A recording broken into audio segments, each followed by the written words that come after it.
प्रभु यीशु ख्रीस्त में मेरे प्यारे भाइयों और बहनों, आशा करते हैं कि हम सब एक नए जोश के साथ हर दिन इस प्रार्थना सभा में उपस्थित हो रहे हैं। हमें किसी को दिखाने की ज़रूरत नहीं, किसी को जताने की ज़रूरत नहीं, क्योंकि ऊपर बैठा हमारा परमेश्वर हमें हर रोज़ देख रहा है। वह यह देख रहा है कि किस प्रकार एक निष्ठापूर्ण भाव से हम प्रतिदिन परमेश्वर के वचनों को सुन रहे हैं और एक नियमित समय पर वह इसका जवाब जरूर देगा। वह वरदानों से हम सबका जीवन जरूर भरेगा।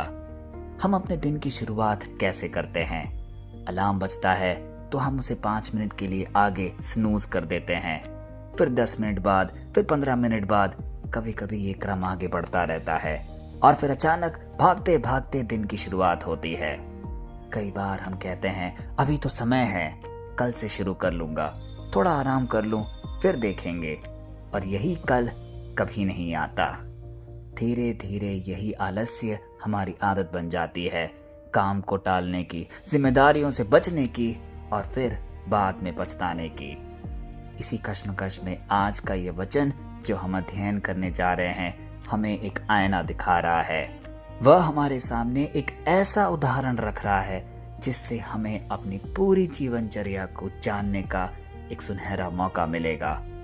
आज का वचन हम पढ़ेंगे नीति वचन के पुस्तक से, अध्याय 6 पद संख्या 6 से 8, और इसमें यह लिखा है, हे आलसी, चींटी के पास जा, उसके कामों को देखकर बुद्धिमान बन। उसके ना तो कोई प्रधान, ना अधिकारी, ना हाकिम है, तो भी वह ग्रीष्म में अपना आहार तैयार करती है। प्यारे भाई और बहनों, जरा सोचिए, परमेश्वर हमें सिखाने के लिए किसका उदाहरण दे रहा है? एक छोटी सी जीव, चींटी का। नीति वचन की यह पुस्तक हमारे जीवन में एक अहम हिस्सा रखती है, क्योंकि यह हमारे जीवन की गहरी सच्चाइयों से पर्दा उठाती है। इसे मुख्य रूप से सुलेमान ने लिखा, जिन्हें सबसे बुद्धिमान राजा माना जाता है। यहाँ सुलेमान एक ऐसे व्यक्ति से बात कर रहे हैं जो आलस्य में जी रहा है, जो काम को टालता रहता है, जो मेहनत से बचता रहता है, और वह कहते हैं अगर समझ नहीं आ रहा तो चींटी को देख लो। प्यारे भाई और बहनों, वचन का पहला भाग, चींटी के पास जा, इसका क्या अर्थ है? सीखने के लिए बड़े बड़े लोग या दिग्गजों के पास जाने की जरूरत नहीं है।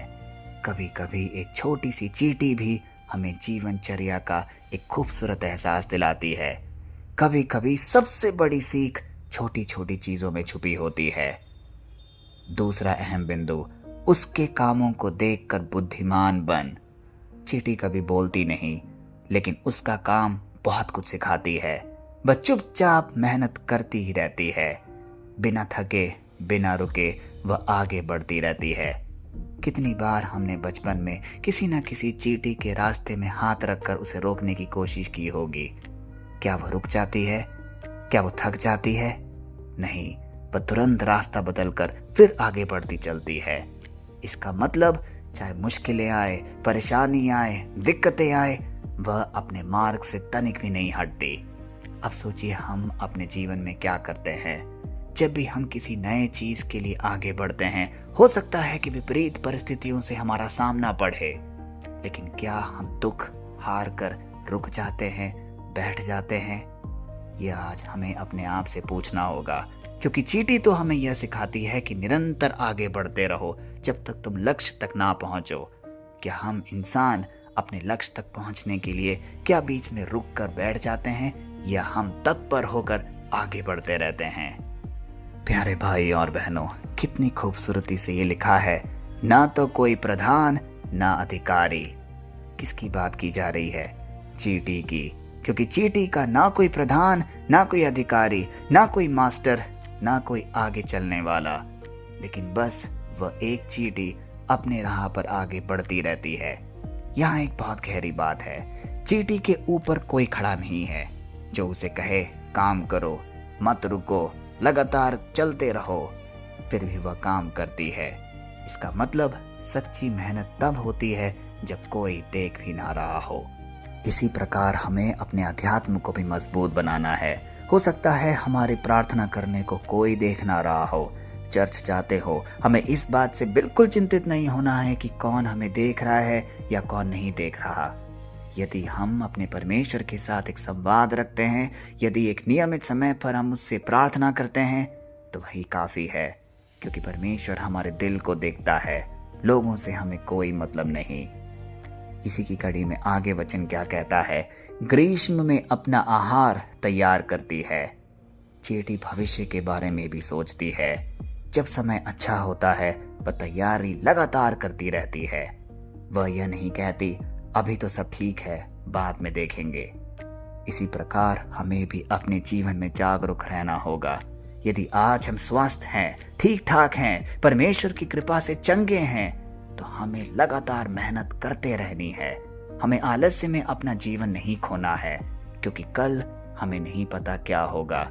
कल की स्थिति हो सकती है कि विपरीत हो। इसीलिए आज जो कुछ भी परमेश्वर ने हमें दिया है उसे भरपूर मात्रा में हमें उपयोग में लेकर आना है। इस वचन में एक बहुत गहरी सच्चाई भी छुपी हुई है। आलस्य सिर्फ काम न करने का नाम नहीं है। आलस्य एक सोच है जो धीरे धीरे हमारे दिल में घर कर जाती है। यह सोच कहती है अभी नहीं, थोड़ा बाद में, इतनी मेहनत क्यों करनी। और यही सोच हमारे जीवन को पीछे ढकेलती रहती है। लेकिन चींटी हमें सिखाती है कि छोटे छोटे कदम महत्वपूर्ण है। लगातार मेहनत करते रहना अनिवार्य है, तभी हम बिना रुके आगे बढ़ते रहेंगे। आज हम सबके पास सपने हैं। कोई अच्छा करियर चाहता है तो कोई अपना बिजनेस बढ़ाना चाहता है, कोई अपने परिवार के लिए बेहतर जीवन चाहता है। लेकिन सवाल यह है, क्या हम रोज छोटे छोटे कदम उठा रहे हैं, या हम सिर्फ सोच रहे हैं आज नहीं कल करेंगे, मैं कुछ ना भी करूं, सिर्फ प्रार्थना ही करूं तो भी मुझे सब कुछ मिल जाएगा। यदि इस प्रकार का सोच हम अपने मन में रखते हैं तो आज है समय जब हमें बदलाव लाने की आवश्यकता है। हमें अपना क्रम, अपना कर्तव्य, अपना परिश्रम हर रोज करना अनिवार्य है। प्यारे भाई और बहनों, हर दिन के थोड़े थोड़े काम से हमारा पूरा चरित्र, हमारा पूरा जीवन बदल सकता है। बिना दिखावे के हमें मेहनत करना है। चींटी शोर नहीं करती, लेकिन उसका काम दिखता है। उसी प्रकार हमारे भविष्य के लिए हम जो भी तैयारी करते हैं, हमें मौन रूप से करते जाना है। आज का समय ही कल हमारा बनाएगा। कई बार हम सोचते हैं इतना छोटा काम क्या फर्क डालेगा। रोज सुबह उठ के यदि मैं व्यायाम करूं, यदि मैं प्रार्थना करूं, तो इससे क्या ही बड़ा फर्क पड़ेगा। लेकिन याद रखिए, छोटे छोटे कदम ही बड़े बदलाव का एक अहम हिस्सा होती है। जैसे चींटी एक एक दाना उठाती है और अंत में एक अंबार खड़ा हो जाता है, उसी प्रकार हमें भी अपने जीवन में अपने छोटे छोटे परिश्रम को कभी कम नहीं आंकना है। तो आइए कुछ पल मौन रहकर यह जो उदाहरण परमेश्वर ने हमारे सामने रखा है उसको हम जाने और पहचाने, और एक शक्तिशाली प्रार्थना अपने परमेश्वर को बोलें। हे स्वर्गीय पिता, आज हम तेरे सामने आते हैं। हे प्रभु, तू जानता है कि कई बार हम आलस्य में पड़ जाते हैं, हम काम को टालते रहते हैं और अपनी जिम्मेदारियों से बचते हैं। हे प्रभु, हमें एक मेहनती दिल दे। हमें सिखा कि हम हर दिन ईमानदारी से काम करते रहे, चाहे कोई देखे या ना देखे। जो भी यह संदेश आज इस प्रार्थना सभा में सुन रहा है, उनके जीवन में अनुशासन भर दे, उनके हाथों के काम को आशीष दे, उनके प्रयासों को सफल कर। हमें ऐसा बना कि हम अपने जीवन को सही तरीके से संभाल सके। हम यह प्रार्थना प्रभु यीशु मसीह के सामर्थी नाम पे करते हैं, आमीन। प्यारे भाई और बहनों, आज जब हम यहाँ से जाएं तो एक छोटी सी बात अपने दिल में संजो कर रखें। मैं आज से टालना बंद करूंगा। आज से छोटे छोटे कदम उठाना शुरू करूंगा। आज से मेहनत कीजिए, आज से अनुशासन अपनाइए, और याद रखिए, चींटी छोटी होती है लेकिन उसकी सोच बड़ी होती है। इसी तरह अगर आप लगातार चलते रहेंगे तो एक दिन आप वहां पहुंचेंगे जहां परमेश्वर आपको देखना चाहता है। बस रुकिए मत, आज से शुरू कीजिए। कल फिर हम मिलेंगे। तब तक के लिए परमेश्वर की असीम दया, कृपा और क्षमा में आपको, आपके परिवारजन को, आपके हर एक निवेदन को हम प्रस्तुत करते हैं, पिता, पुत्र और पवित्र आत्मा के नाम पर, आमीन।